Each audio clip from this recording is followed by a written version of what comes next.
Gioielleria Laboratorio Orafo di Livio D'Arè. Crea e realizza gioielli seguendo i tuoi desideri. Bentrovati al meteo.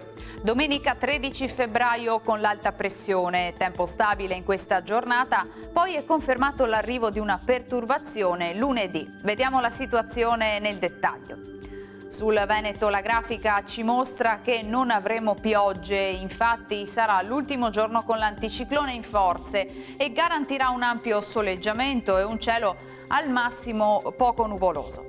Diamo uno sguardo alle temperature che avranno contenute variazioni di carattere locale. Le minime torneranno ad essere sotto zero quasi ovunque, le massime invece si attesteranno tra i 6 e i 10 gradi.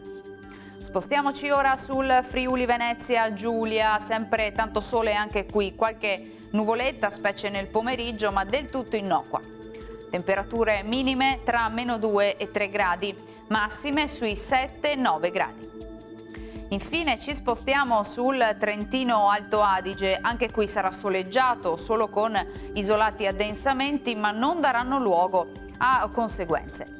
Temperature minime intorno a -1, -2 gradi, massime sui 9-10 gradi. Dal meteo per ora è tutto, vi auguro come sempre un buon proseguimento con Antena 3.